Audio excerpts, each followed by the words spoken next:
Hello everyone. So in this video I'll show you how to hide the add new button and add existing button from the subgrid on from one entity to the another entity, how we can do that. So I have the entity called a student course, and this entity is used as a subgrid on the two entities.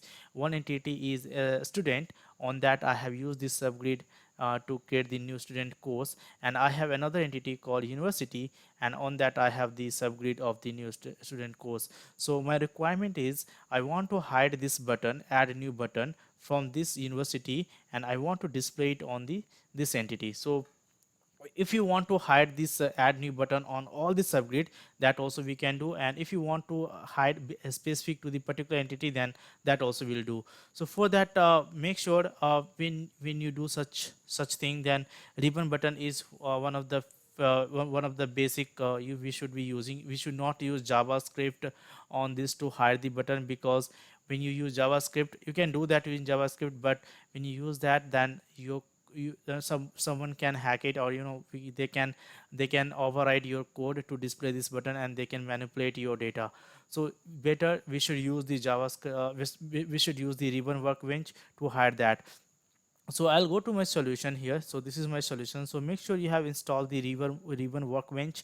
If you need, then I can send you the link in the description box. You can download from there. So once you install that, then it will display in your solution list. So when you click on that, then it will open the solution to select that. So you can see it is asking me solution to load the entity.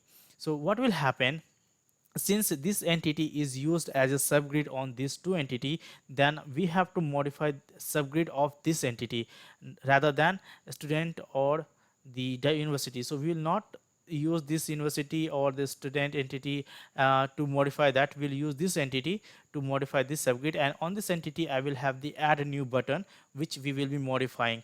So for that, you can see it is asking the solution first to be created. So I will go to the my solution, and already I have created this solution. So this is blank solution. This is my solution which I have created, and it is not having any component. So I'm going to add the existing entity component here.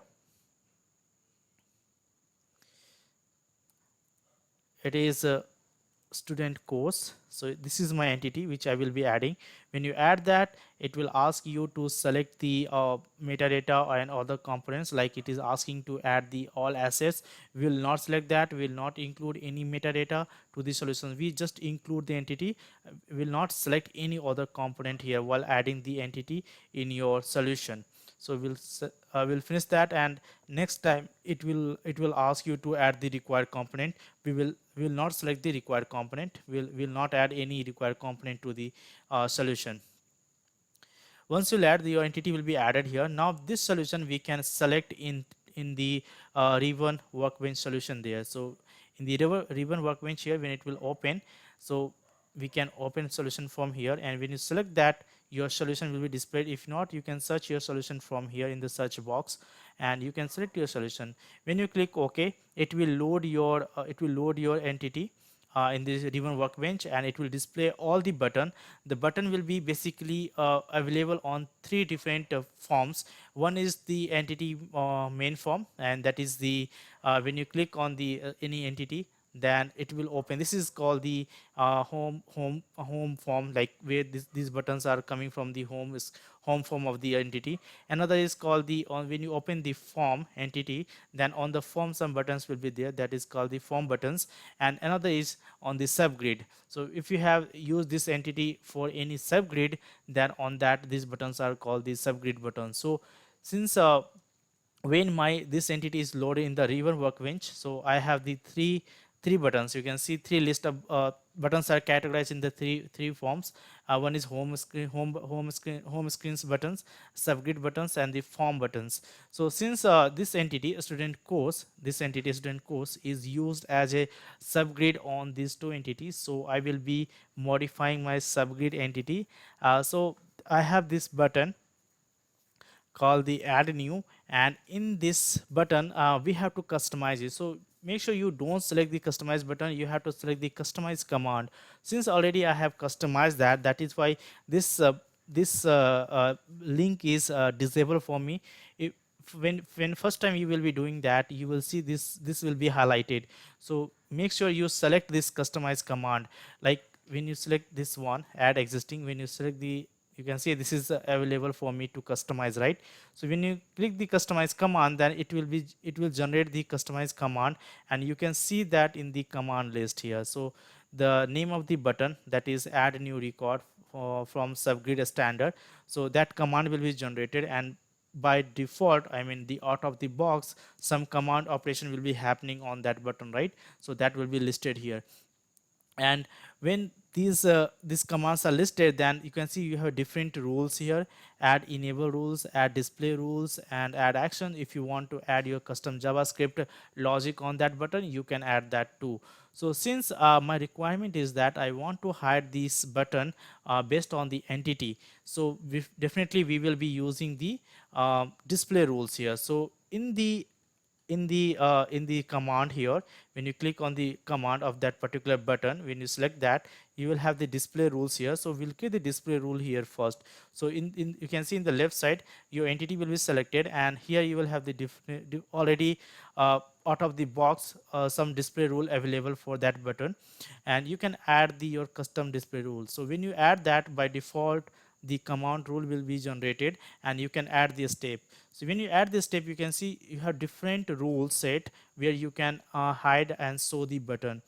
So as per the requirements, since I'm going to hide and show based on the what type of entity I am having, so I have the entity student and the university. Between these two, I'm going to hide and show the subgrid button. So definitely I have to use the entity rule here. So you can see you have different rule. You can have the value rules, you can have the entity rules, you can have the form rules. So here I will be using the entity rules. So when you select the entity rule, it will ask you the entity name. So definitely I want to hide on the university as a university entity, so I will select the entity name. This will be a logical name of the entity. So DNLB underscore university, this is my entity logical name, and it will apply to the primary entity. What is the mean of primary entity is that this subgrid is used on this entity, then this entity is considered as a primary entity. Okay, so I'll select the primary entity, and the context, since this is for a standard subgrid, so I will select the subgrid as standard, and by default I make this to hide, and if in inverse of that, it will be true. So like that you can apply the entity rule. If you have more entity, then you can add the more you can add the more step here, and then and make sure the result of these two, well, like when we have multiple steps added here, so whatever the result is there of the combination of those steps, if it is true, then it will display in your entity. If it is false, then it will hide that button onto your form. Okay, so since I'm going to hide for this entity, so I'll select this one. So this entity rule I have to select on my command here. So when you click on this command and we'll go to the display rules here, you can see I can add my display rule here which I have created. So once you have selected, then you have to publish your solution.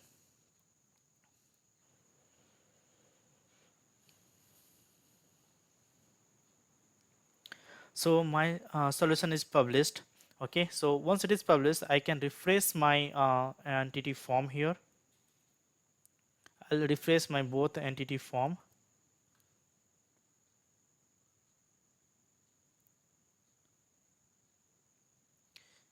Now you can see the add new student course is removed from here.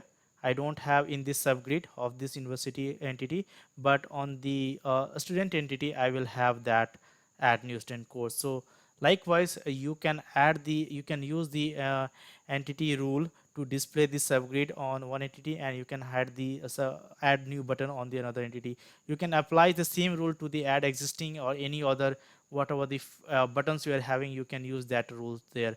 So I hope you have understood it, and thank you for watching this video, guys.